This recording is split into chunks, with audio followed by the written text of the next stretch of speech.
You have a spine. The spine is the nervous system that communicates the information from the head to the body parts. Ironically, the human body is the perfect metaphor for that black graph that I had with the red lines. The reason I have leadership first is because without a head, you got problems. And the second thing on that list was technology, because technology allows you to communicate quickly and efficiently in the least amount of time if it's well organized and there's no gaps. So imagine I'm playing dodgeball and I've got a flawed nervous system and it takes me too long to process something and I get hit with the ball in the face. That's what happens. So technology, there's a reason I listed it that way, is the second thing that I would invest my energies in. I would invest my energy into the best estimating system, the best communication system, the best file organization system to be able to communicate efficiently and effectively. The analogy, the best analogy, is the military. In the military, the cost of a bad decision are lives, right?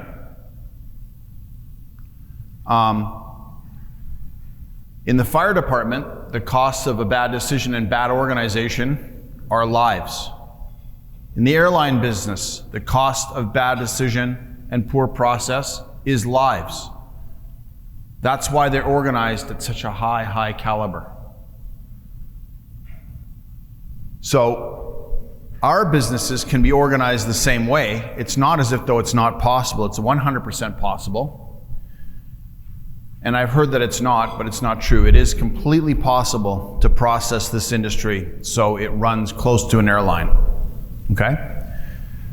So a quick segue for you guys. I'm going to show you something really cool. And IQ plus EQ squared times experience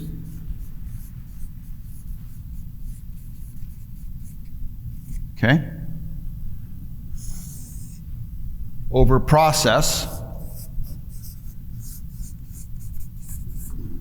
equals optimization.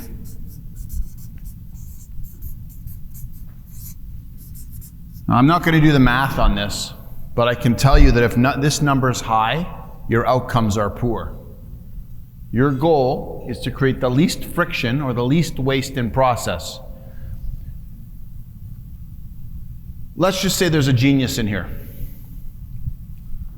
And let's just say they're great with people. Okay, so we got genius, and they're great with people. And let's say they have a lot of experience.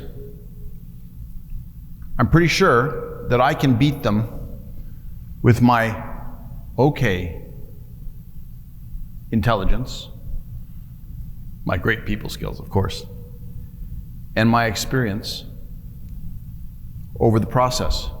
This is called the lowest common denominator. It's foundational to everything.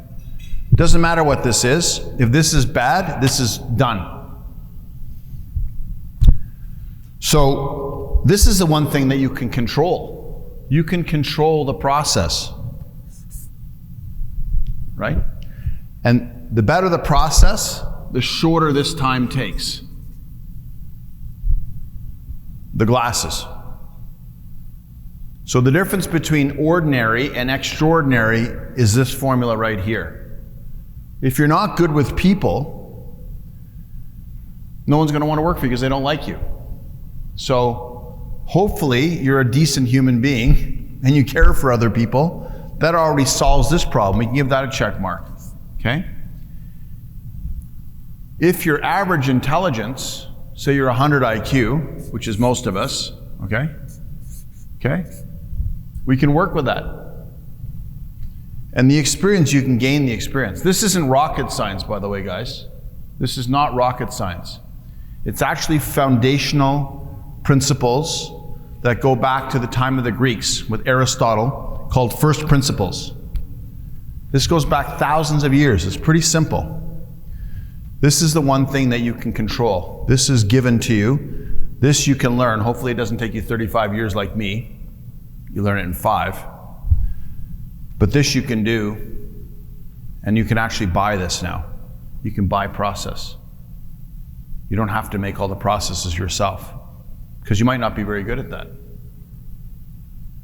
So this is what is missing in almost all businesses on a massive scale. It's not that you're not smart, it's not that you're good, it's not that you don't have experience, your process is stuck. So how many of you know things that your employees should know that they don't know? Raise your hands.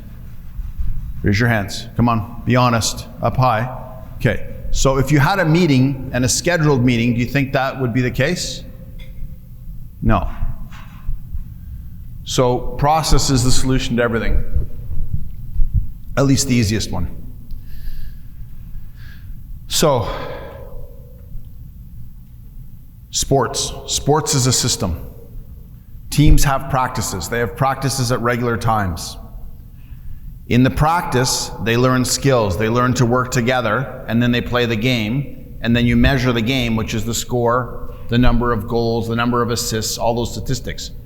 But the learning happens in the practices, not in the game. Who here is a fan of tennis? Nobody likes tennis? All right, we got one. All right, I like you. So, who has not heard of Roger Federer? Okay, so Roger Federer is the best tennis player that ever lived. The problem was the other people were getting better. So he took time off because he got injured, and all he did was practice for like a year and a half. And he came back and started beating everybody. And the reason was everybody else was playing the game and not getting better. You don't get better playing the game. You get better practicing. And he won 3 more, I forgot what the tournaments are called, but they're majors, basically. And it's incredibly rare to win one of those. Only 3 guys have won the last 68 majors. 3 guys have basically 98% of them. But the difference is practice. And I learned this from my tennis coach, who's a psychologist as well. And he's explaining to me why this person won when he was 10 years older than all the young people. Well, he had experience, but then he practiced. Practices are meetings. It's the same thing. In soccer, who plays soccer? Anybody? Same guy, tennis player, I love it.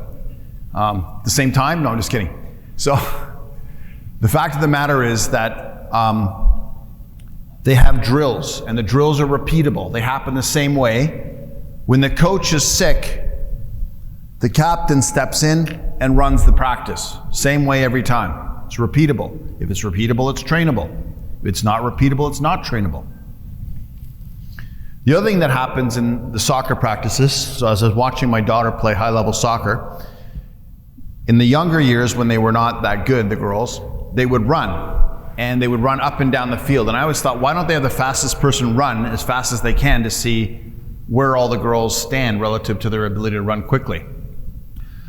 But the goal was not to have the fastest person run faster and show everybody how bad the other girls were at running. The goal was to set a pace. So what would happen, best girl would set a decent pace, and the first practice, some of the girls would get lapped. By the 10th practice, they're all running together. That's called team. You have a team. Practices bring the weakest player up to the level of the strongest player, and the strongest player doesn't have to do all the work. One of the other things I learned from hockey, how many people play hockey? Okay, hold on. So how about badminton? Anybody play badminton? Or I played badminton, I love badminton. So anyway, the fact of the matter is that your goal is not to make the strongest person shine, it's to bring the bottom up as high as they can possibly be. Because not everybody can have 5 Sidney Crosbys, right? First of all, it's unaffordable, and there just aren't that many. So the goal is to bring the weakest players up to a much higher level and work as a unit. Of course, we want to get better players on the team, but that's another story. So your meetings are team practices. That's what they are. And if you don't do them, you're going to play the game very badly. You're going to lose. That's what's going to happen. 99% of businesses employ tactics. 1% of businesses use planning or strategy. Tactics is the multitasker. Tactics is the juggler. And we pride ourselves on how well we multitask and how well we juggle. But the fact of the matter is, it's pretty inefficient. Most animals in the animal kingdom that are tactical don't live very long. Same in business. Nature and business are the same. So what kind of animal are you going to be? If you're a lion, are you going to chase mice? Bad idea.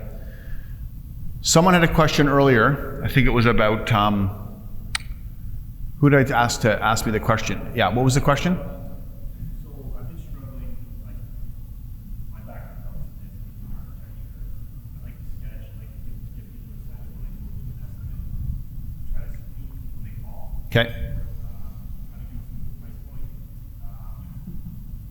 before I go. Okay. Then my next tactic is to try to sell them on a plan. I can sell them on a plan. I know I can many discrepancies, and yet still have to really spend a lot of time. Sometimes I might do better. My question is, can I go, how do I go and how do I charge my time, yet not waste my time, just get excited, bring all this knowledge to the ball. Okay. Can I do a schematic and Okay. I'm going to cut you off. You know why? Because I like to get to the point. And I'm not big on backstories. And I'll explain. I'm not hurting you, by the way. I'm just. Most decisions, this is a quick jump here, but most decisions require a yes or no answer. Yes or no. I don't need to hear the back here story. Okay? So the question succinctly was, how do I charge for my time for estimates? Correct? Is that the simplest way I can phrase it? Okay. So all that talk that he told me after was background information, unnecessary. Love you dearly, but unnecessarily. So, how many people here charge for their estimates? Raise your hands. Okay, 1-ish. How do you do it? What do you do? Ah, okay. So you don't charge for estimates, you charge for design. How many people here charge for design? Raise your hands high. How many people don't? Raise your hands. Okay. The question is why? Why don't we charge for design? Well, there could be a couple things. Let's look at why. By the way, it's your fault. So, why? Fear. I'm afraid I won't get work. Right? True? Does fear factor into our decision as to why we don't charge for design?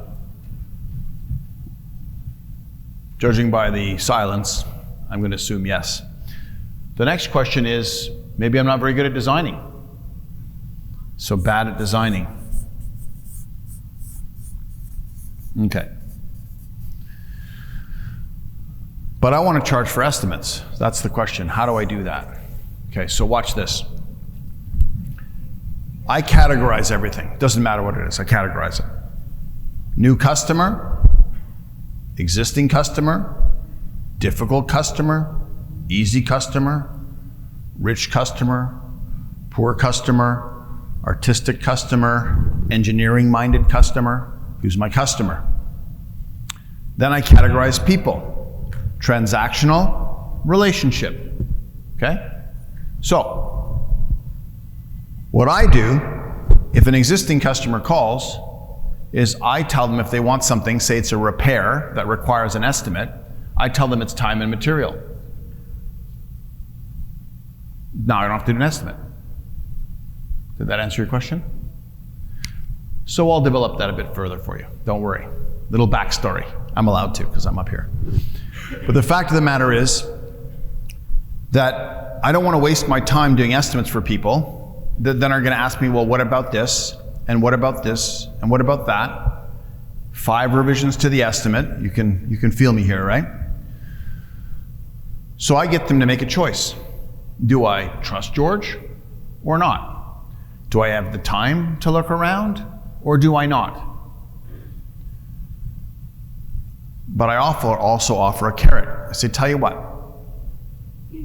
this is the range of cost between $2,000 and $10,000. Well, why is the range so big? Well, you might change your mind. I might hit something I didn't know that was there.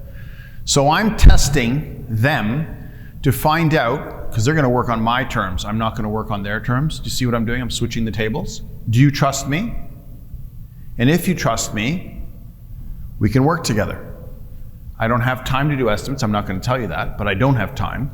It's wasteful. You need the work done. How urgently do you need the work done? So basically anything that I don't want to estimate, I just say it's time and material. That's it. That's simple. And either going to say yes or no, but they certainly won't waste my time. But then what happens is, after 10 years of doing that, everybody knows the only way that Oriole Landscaping does work is time and material. So the only people that call me are people that want time and material.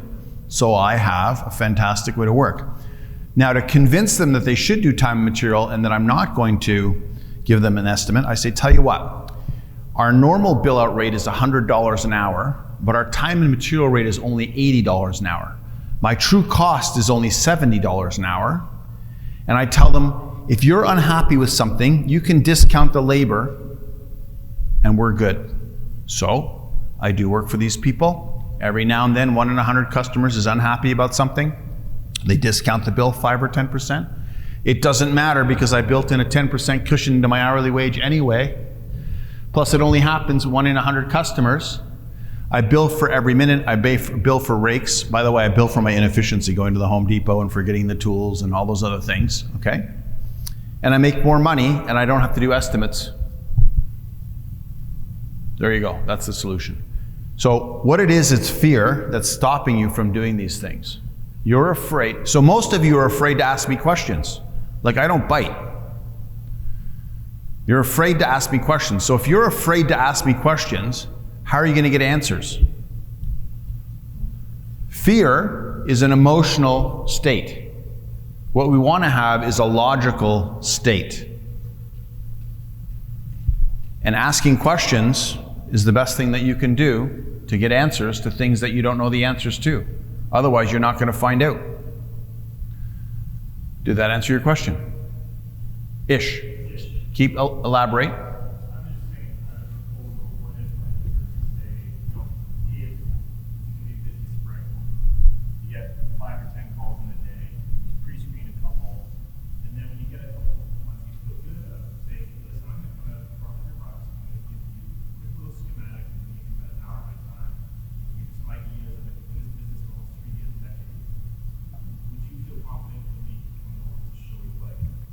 So don't ask the question, do you feel confident? Because your confidence is so confident, they're going to hire you because of the confidence. And if they're not transactional and they're more interested in value, so for example, one of my peers, their website says, choose the following. Projects 20,000 to 50,000, 50,000 to 100,000, 100,000, 150,000. Choose the box. There's no like 10,000, there's no box for that, okay? Then this is crazy, this is nervy. It actually says, what's more important to you? Choose the following. Price or quality and service? I'm not gonna deal with this company if I'm cheap. There you go, problem solved. So the screening process is the first thing. If you feel like charging money for consulting time, do it. You don't have to, it's not black and white, like all of a sudden tomorrow we're gonna do this. You can test it out on a couple of customers and then ramp it up every year. What we do in our company is we charge for design. You do not get a price for anything unless you hire us for design. No design, no design, no design, oh. Our designs start at this much. So my fishing net is very big. The little fish go through. Here's an example for you. It's a cool story. It's a sales story, but I'm trying to find somebody who can cross Niagara Falls on a tightrope. Okay? So I put an advertisement out that I'm going to pay $10 for everybody to try, and you're going to have safety nets and harnesses and all this other stuff. And all of a sudden, 10,000 people come out to try this out because they know there's no downside, right? Like, maybe I can do it. I don't know. I've always wanted to do that. 10 days later, he still has another 600 people to try and figure out who can actually do this. So what he does is he realizes it's a waste of time. What he does is he says, I'm going to have a test tomorrow. There's going to be cameras. You're going to be on live TV. There's no safety nets, no safety harness. But everybody's going to know that you can go across Niagara Falls. One person shows up. So what happens is we try and please everybody. We try and do too much when you just need to do just enough. No more, no less. The least effort with the maximum return on investment. And so, if you want to charge for estimates, do it. Do experiments, see how it works, and then if it works, keep doing it.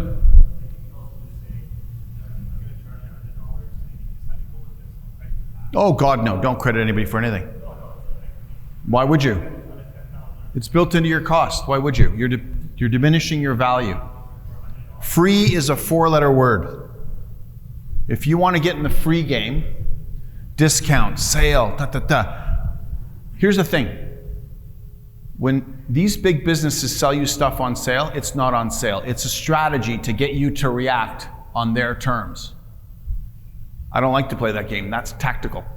I like a strategy. Apple doesn't discount their phones. You can, don't get me wrong, if you want to start playing that game. But why would I'm valuable. I'm not going to give anything away for free. Nothing's free in my world, in my head. Why would you? But you don't have to do that either. If you're trying to screen them and you're doing design, that's good enough. You don't have to X plus to give them to make them happy. What do you want? What do you need? Can I serve the need? Who's my competition? Why are you going to choose me? That's it. I do not like working with people that want to beat me up on price and negotiate and I'm giving you this and all right, how many of you actually give away stuff for free on your job sites to your customers? Okay, hold on, don't put your hands up yet. I want you to be honest. I want you to hold your hands up super high, hold it up there for 20 seconds if you give stuff away to your customers for free. Raise your hands, come on. Don't be afraid. Doesn't matter. You guys don't put your, no free? You do? Okay. So what we do is we have 2 contracts in every contract. Fixed price contract, they paid for the design, and then T&M. And anything they do, oh, you want to make the garden bed bigger? No problem. In our sales pitch, we tell them they're going to get charged T&M, and we charge T&M for everything. So our extras, nothing's free. There is no free in our world, 0. That's it. And every now and then they discount the bill. Who cares? It's built into my cost. So I didn't get there overnight. I did designs for free. I did estimates for free. And as I got older, I got lazier and more tired. And I said, I don't want to do this anymore. So the truth of the matter is, when I started my business, I used to work like you guys, 60 hours a week, 70, 80 hours a week, 6, sometimes 7 days a week. And 1 year, I decided to put myself out of business. But I wasn't going to do it the traditional way.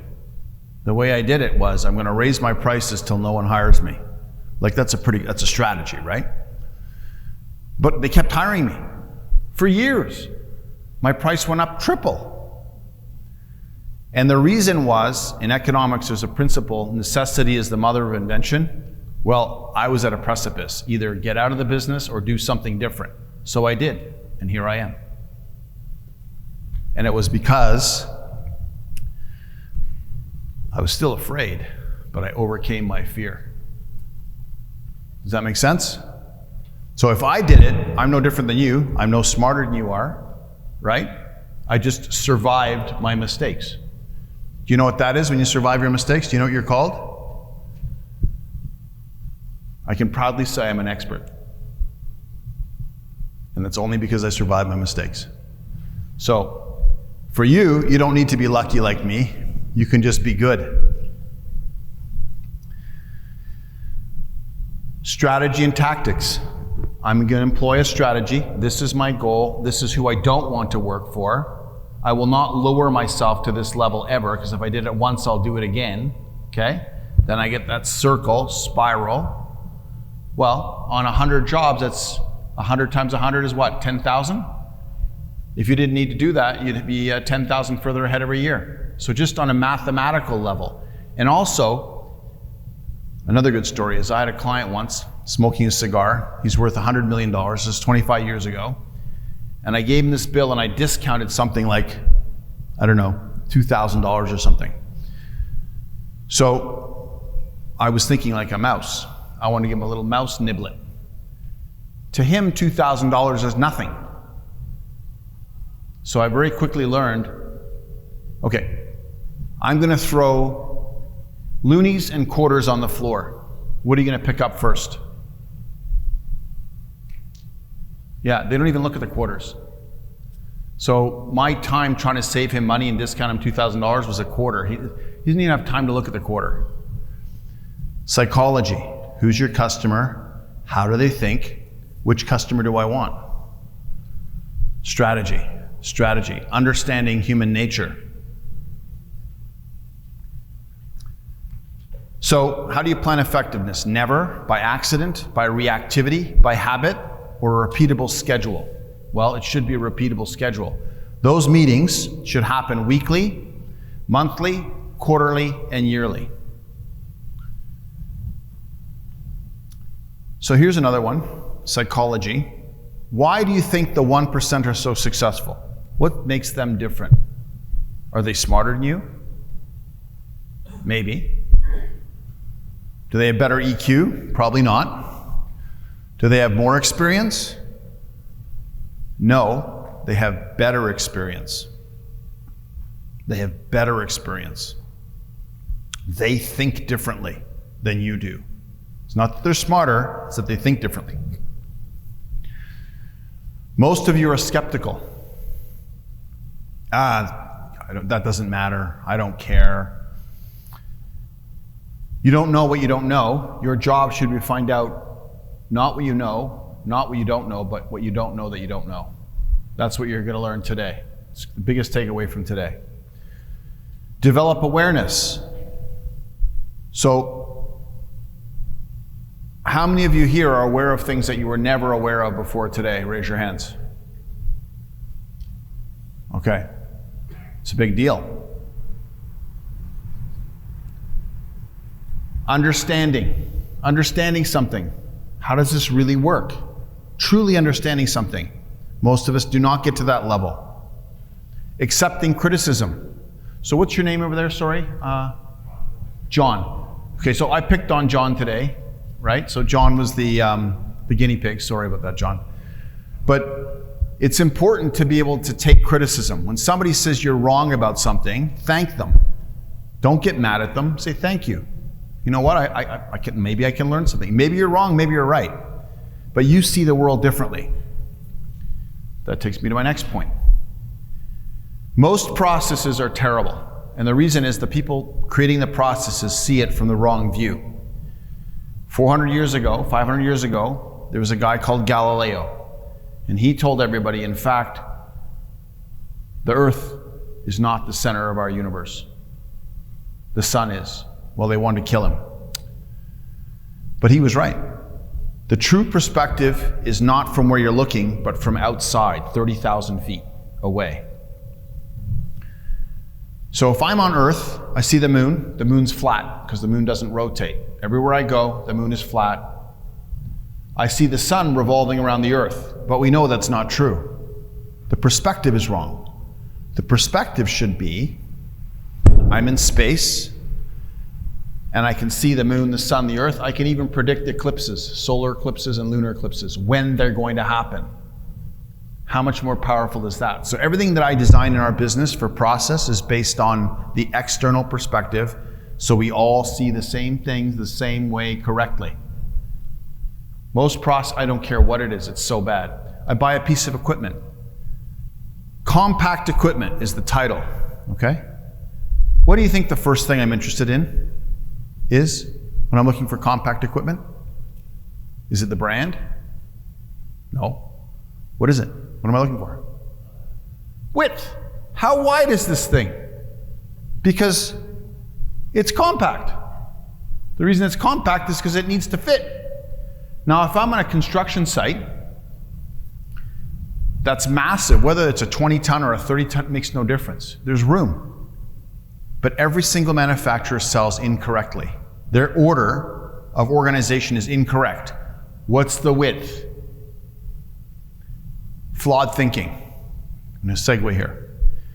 You have a 5-foot bobcat and a 5.5-foot bobcat. How much faster and more efficient is the 5.5-foot bobcat compared to the 5-foot bobcat? Let's say the 5-foot bobcat's 60,000 and the 5.5-foot bobcat's 70,000.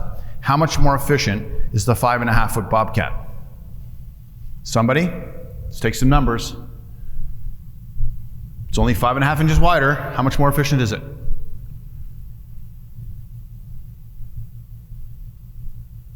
Somebody, give me a number. John, give me a number. 25%. Do we hear more? Anybody else? Anybody more? 60%. Anybody else? 10. You get the other way. Anybody else? Okay, I'm going to tell you. It's 100% more efficient. Double. Now, how can that be? Well, let's look at scenarios. I need to lift a skid of a brick. Can the 5-foot machine lift the skid of brick? No. Can the 5-foot machine load over a dump truck efficiently? No. Can the 5-foot machine dig through hard soil efficiently? No, because the 5.5-foot machine weighs 2,000 pounds more. Plus, the time that it takes to go back and forth, the other machine has already done 2 trips. But what you do is you look at the price and you say, that's $10,000 cheaper. I'm going to buy the 5-foot machine. Why? Because your perspective was wrong. You had the wrong perspective. Yours was the price perspective. Performance. Well, you only see the performance in front of you, but if you actually watched what happened or experienced it yourself, you would understand that that $10,000 is the best money you're going to spend. But it gets better. It gets so much better. So now you spent $60,000, you beat the machine to death. And on top of that, your hours went way up.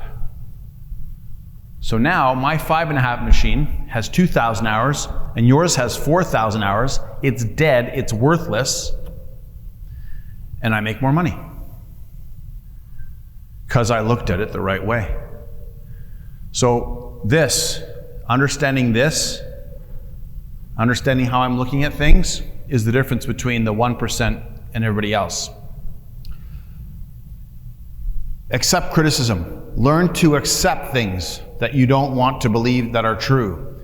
Get affirmation from others. And of course, take the leap of faith. Most of you are afraid to do things, and your fear is governed by your emotions, which is a very bad place to make decisions. Then you actualize, you focus because you know correctly what's correct. You perpetuate, you multiply, and then it becomes normal. Now you've got a great place to work. That's how it should work. Decision matrix.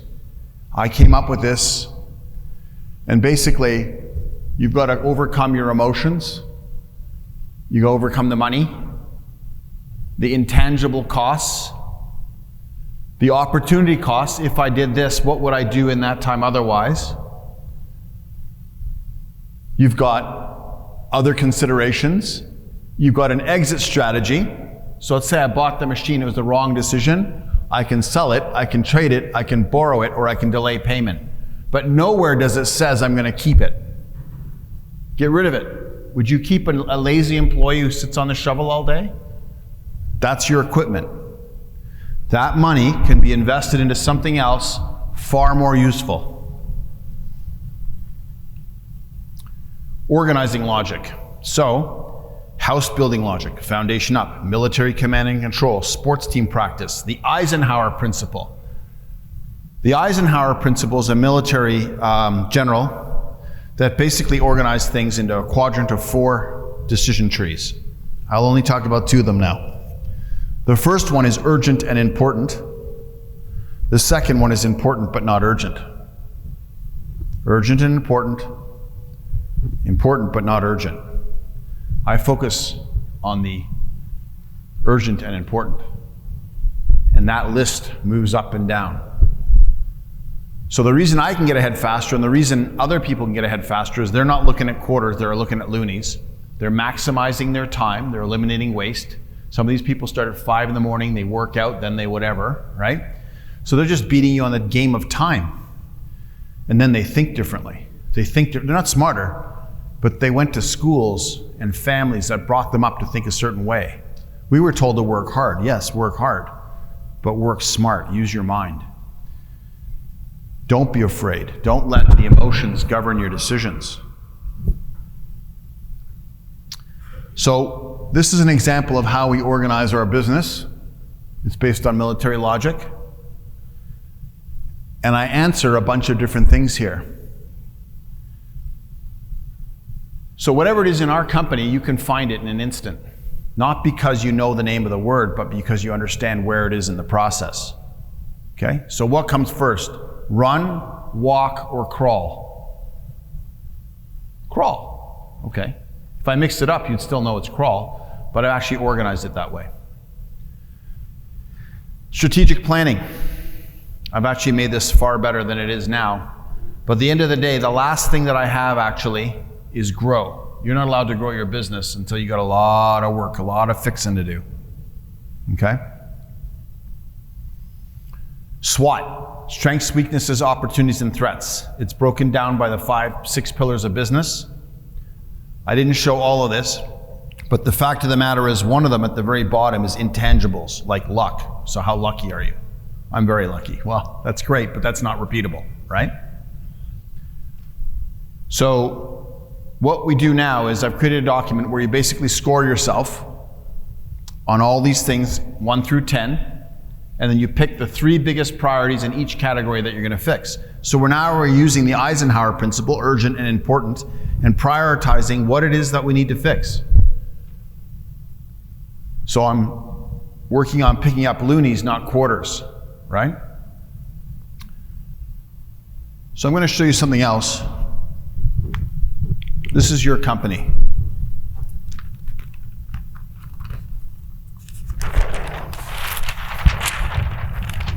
Okay, so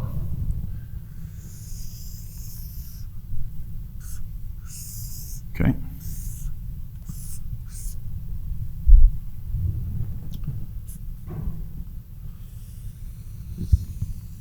Okay.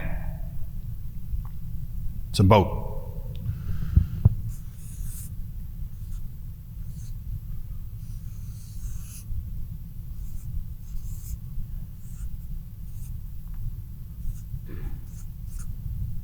Okay.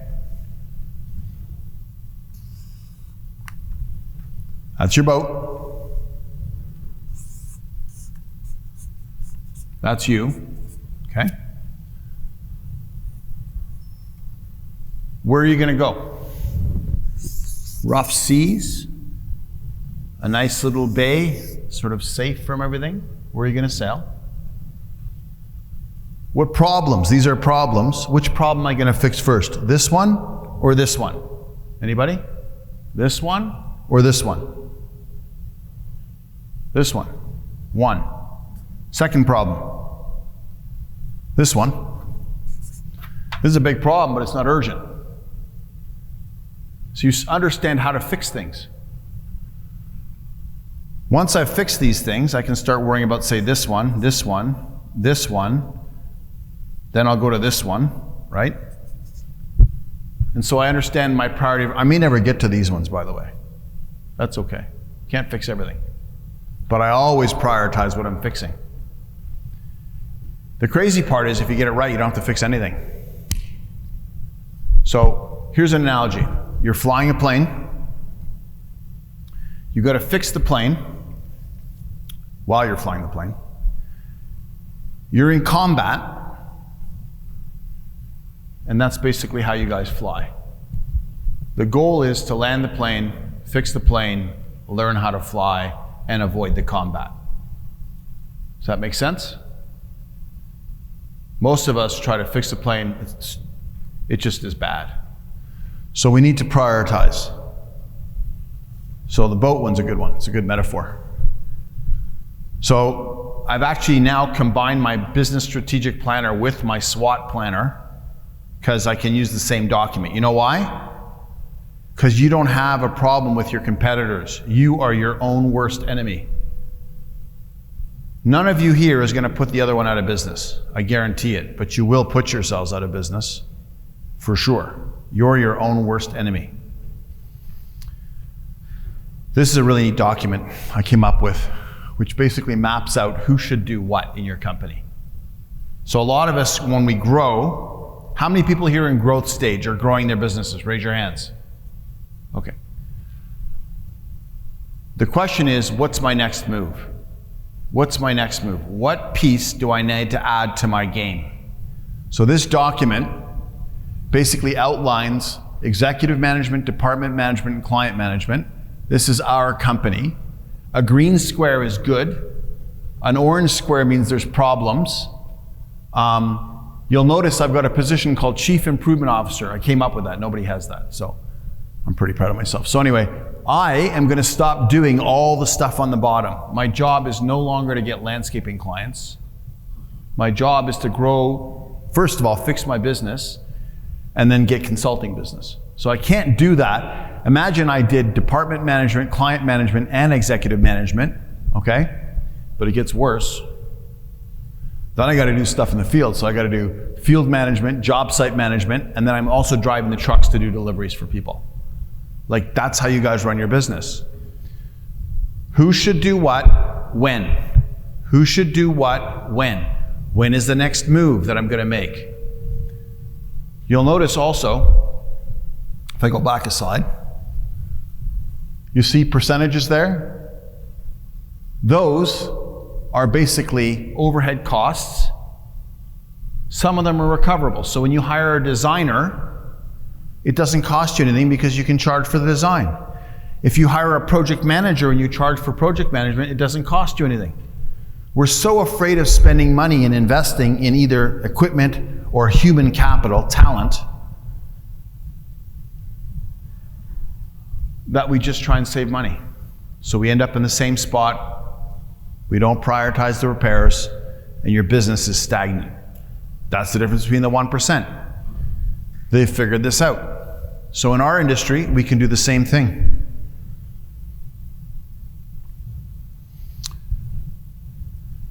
So this is an example of how we organize meetings. When, what documents, links in the calendar, preset for everybody. Done. It's now organized by weekly, monthly, quarterly, yearly. Every single meeting has an agenda. This is our leads to schedule workflow.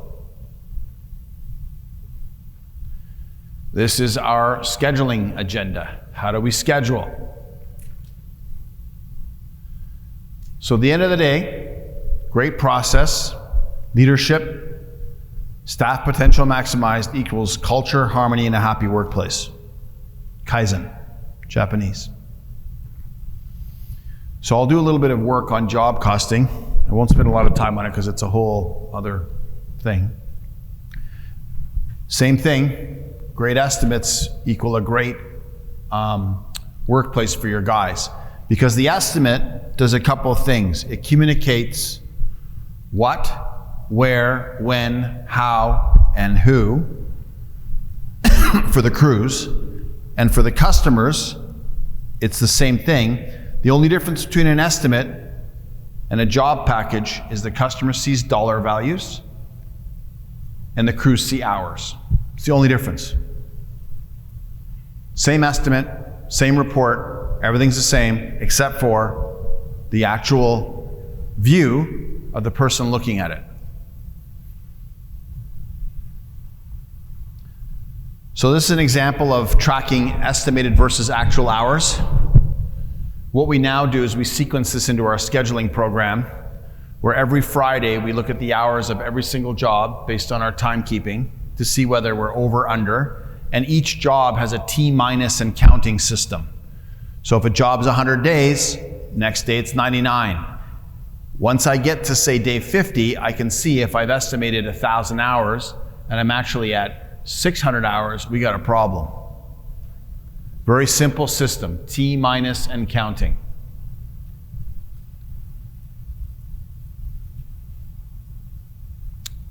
So, interesting.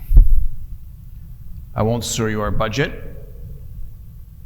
So, I'm not going to ask you this, but basically, you've got to have good financials. You got to have good financials. You got to have a good profit and loss. I'm not that interested in your balance sheet. It does tell you a lot of things, but at the end of the day, the difference between, say, for example, Japan and Canada is Japan has a great income statement. They're great at making money. They have no natural resources. They have a terrible balance sheet.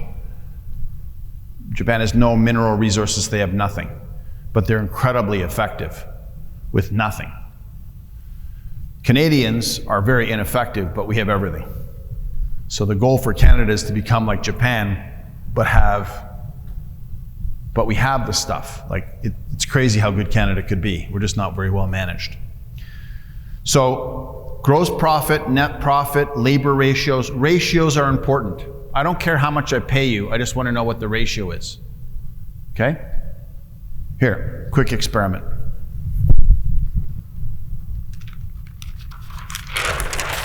Who has a calculator? Somebody raise your hand. Who's got a calculator? Thank you. Crew 1. Foreman makes $60 an hour, okay? I've got, who doesn't know Sidney Crosby? Raise your hands.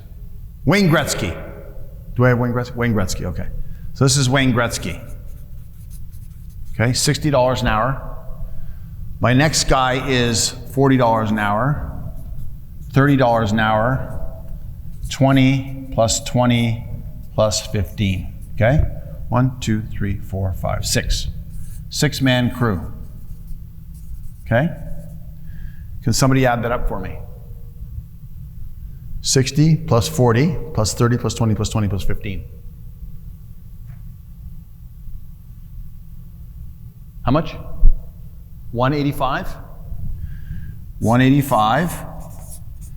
Now I want you to divide that by 6. 30.8?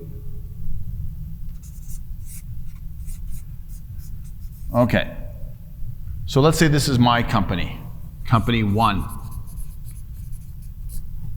Okay? Company 2. I got $30 an hour plus $25 an hour plus $20 an hour. How much is that? 30 plus 20 is 50 plus 25, 75? Okay. 25 per hour, right? Okay, this one's $30 an hour, right? $5 an hour difference. Delta. Which company's better? First one, why? Sorry? Bigger crew. This is a crew cab. This is a regular cab. This crew does 2 times more work than this crew, which means my sales are way higher, okay? The cost to manage this is similar, okay? I have training built into this, and if I'm on site, I'm making a lot of money. By the way, I can start a three-man crew from this, or a three-man and a three-man, and I can do it again. And this person wants to work for this company. Got it? Strategy and tactics, some other tricks. How many of you pay your employees to go to the yard and then go to the job site? Raise your hands. One? Okay. So watch this. So let's say that cost you an extra 2 hours a day to pay them to do 0. Okay? If they could go straight to the job, what you could do is you could pay them 2 on a 10 hours, 20%. You could pay them 20% more and not pay them to sit in the truck. And then when you advertise for the job, when you want to hire talent, your wages, the perception, route and space, is that you pay 20% more. Okay? Because I'm advertising here, right? Shiny object. Strategy, tactics. So everybody thinks I pay 20% more. Well, I don't. I just don't pay to do nothing. Make sense? So everything I do is different than what you're doing. And it's only because I know things that you don't know. That you didn't know that you knew. Or didn't know. Does that make sense? So in effect, it's not because I'm smarter, it's just I know more. I hope that was helpful. It's much easier to grow 6 people on a crew than it is 2 people on a crew. If somebody's sick, who cares? Plus, I can train them. So, ratios. Labor to sales. What's my labor to sales? I don't care what the actual physical costs are. It's whether or not my overall ratios are correct. My equipment ratio to sale. So if I have a higher equipment ratio but a lower labor ratio, is that better or worse? High equipment, low labor? High labor, low equipment. Which one's better? Right, because it shows up every day, it doesn't complain, and I can sell it or fire it and get a replacement, whatever I want, maybe not now in COVID, but generally speaking, get whatever I want that performs optimally.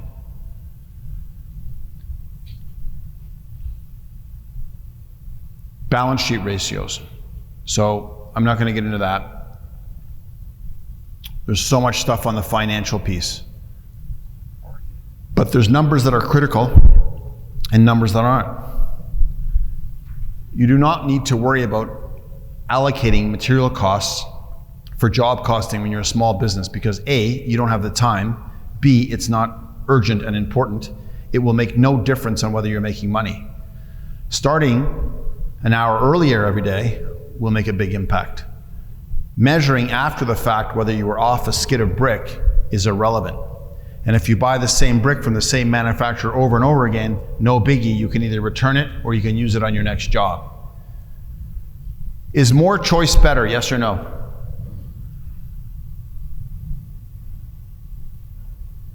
No? Anybody want to argue that one? Less choice is better. If I want to negotiate with my child, I don't say, what do you want? I say, do you want this or do you want that? I want that. Fantastic. But we would never get to the answer, and it might be very expensive. Okay? So, my partner Peter's going to talk about this afternoon. But what you sell, how you sell, when you sell it, where you sell it, all those things have a huge impact on your bottom line, and it doesn't cost money to make a good decision. Cash flow. What's more important? Profitability or cash flow?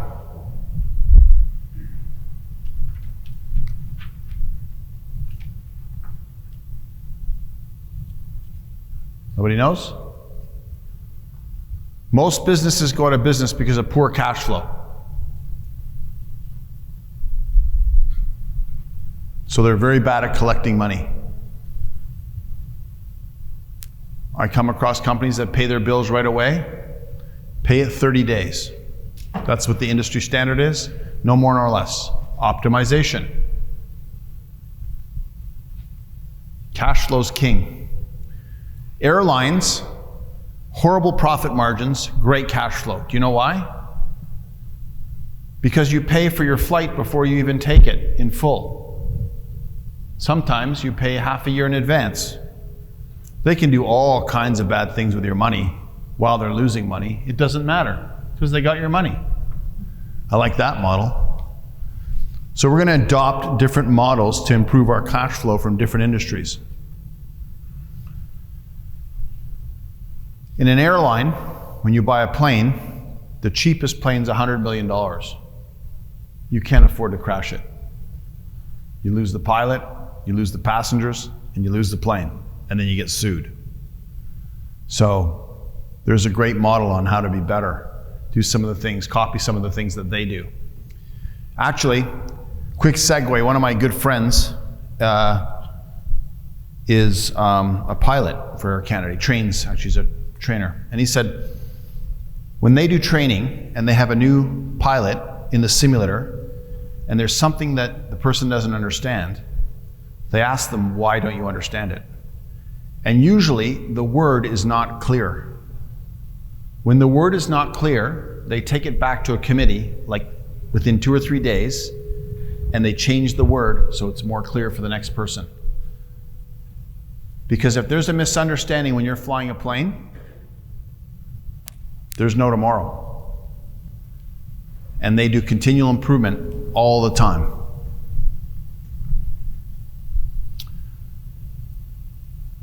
I'll skip the chart of accounts. We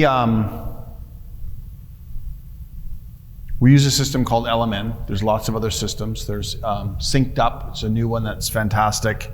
Number of other systems for estimating and budgeting. It's very important that you get your budget correct because your budget is the foundation of all of your estimates. So do you charge what you should be charging? Do you even know why you're charging what you're charging? Do you charge square foot? I won't ask that question, but if you charge unit pricing, the problem is you have no idea how long things take to build. So you can't improve. And you're just throwing numbers because it's quick to price. But it's not very effective at getting better. You need to know how long things take to build. And all of you have different cost structures. I'll give you an example. My business is in downtown Toronto. I think we pay about $120,000 in rent to be where we are, okay? It's a lot of money. The difference is we're at work at 7 o'clock, where our competitors are driving down the highway, paying fuel and depreciating the value of their vehicles. So I pay up front, they pay later, okay? But I get to work an extra hour at least more than them every single day, Monday to Friday, and all my employees have the weekends off. Their employees work on the weekends. So all of these things are all connected. It all comes down in the end to numbers. But the one thing you can do is create a system of continual improvement, which is the philosophy of Kaizen. Implement that in your businesses, and you will get way better. Now, what's really cool is tomorrow, you're gonna have a really cool guy come in and speak to you. And his name's Jason Taylor. We use this company, and he does psychological profiling, okay? So I'm up here speaking to you, but I'm the worst manager ever. And you would be able to find out in advance whether you should hire to be a manager to your business. Wouldn't that be cool? So rather than hiring them 2 years later, finding out the person's a disaster, not because they're a disaster, but what they naturally want to do and are good at are not aligned with the job description. Jason's going to talk about that. Super cool. And so for example, I'm a specialist. I'm a specialist, that's what I am. It's useful for certain things, not for others. I like organizing things. That's my favorite thing in the world to do. So that's what I get to do now for a living. and teach about it. So it's fun for me. Estimating. I created 18 major build categories for estimating. It's universal for every single landscaping company on the planet. It's order of operations. What do we generally build first and generally build last? And within those, there's subcategories of what can be in those categories. So for example, horizontal surfaces. Well, that could be a patio, a walkway, a driveway, a gravel pathway. There's only a certain number of things that fit. They're all built the same way. They start with a hole, we excavate it. We might put some conduits in. Then we put gravel, different types of gravel, different thicknesses. We might put concrete. We might not put concrete. We might put flagstone. We might put brick, this type of brick, that type of brick, this type of polymeric sand, that type of polymeric, this color. But the building blocks are the same. So when we estimate, is it a horizontal surface? Is it a vertical surface? Vertical surfaces, walls, come before patios. That's why it's organized that way. So this thing's organized to about 200 templates that you can build anything from. Pick it, put the quantities in, done. So they're accurate, nothing's missed. Repeatable systems, trainable systems. I don't need to do estimates anymore, other people can. By the way, we have a meeting on Wednesdays to review all the estimates, just in case, because when we make a mistake, it could be 2 days out of those 15 days that we have to make a profit that are gone because we missed something, didn't see something the right way. We also have what's called a failure mitigation checklist, okay? So a pilot gets in the plane, they have a checklist. 2 of them go through it together. We have the exact same thing. Building permits, design, environmental considerations, and estimating considerations. Is it difficult to access? Is the client difficult? What time of the year is it? But every one of those is sequenced, and we have more eyes on it at one time. So you can imagine, it's not that I'm better than you, it's just I make less mistakes. Interesting way to make money. This is an example of a build list.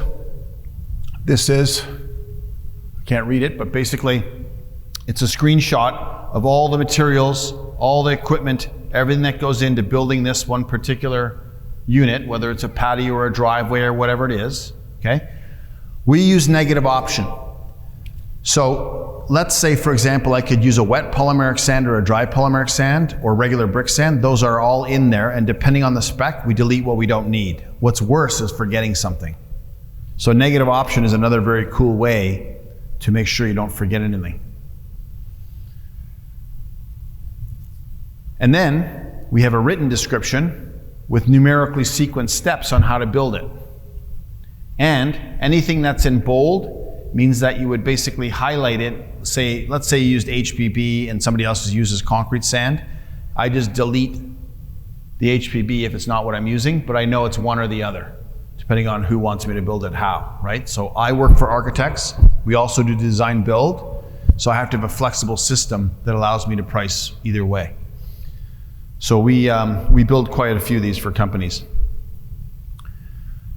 So at the end of the day, great process, leadership, great staff means a great place to work. And you're your own worst enemy. Start fixing yourselves. And on that note, I'm done. Before we go out for lunch, all I want to do is there's a survey that you guys can take. It takes about 6, at the most 7 minutes.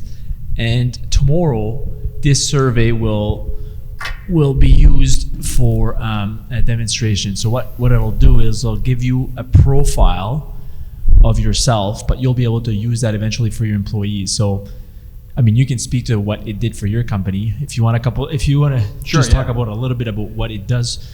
Yeah. So basically what it is there's 17 basic human profiles. The guy who started this was actually a pilot. I think was in the military, and he did psychological profiles for the people in his squadrons. And the people in his squadrons died less. So that's a good thing, right? The plane comes back, the pilot comes back. And so that was the beginning of psychological profiling and understanding different behaviors, what motivates you. So in our company, for example, one of the girls that works for us, her title is collaborator. So she likes to work with different people and is flexible and agile. Fantastic. My wife's an individualist. I'm not going to throw her under the bus, but she's an individualist, and it is not easy to work for her or with her. We're married too, so that might be part of it. But the fact of the matter is that in certain situations, she thrives. In other situations, she doesn't thrive, right? So the person who's wired differently isn't bad. It's just they need to fit in different places. Yeah, it's all about strengths and weaknesses. And weaknesses. Yeah. And there's some stuff that you're probably great, but you would not want to do something else that somebody else thrives easily at doing, right? That's right. So if you guys can take 5 minutes, copy this into your, it'll go much quicker than just taking your individual email, each and every one of you. But if you go to this link, if you want your profile done for yourself, and eventually you'll be able to understand how that can be applied to your team and how to attract more of the employees that you want. Go to this link. It has to be filled out before 4 today if you want to be part of it, to receive your own for tomorrow. Yeah, we do all our employees, and it's fun. Don't worry, there's nothing bad. You're all different. That's basically what it's going to tell you, but you're going to find out who you are. Yeah. 2 simple questions. You have different choices, but at the most 5-6 minutes. But it'll give you a ton of information on you. So we'll do that before the break, and then once you're done the questionnaire, you can go out for a lunch. We will come back around 1 p.m. today. So we'll come back at 1 p.m. and Peter Guinan, who's sitting right there, will be with us this afternoon to talk about sales.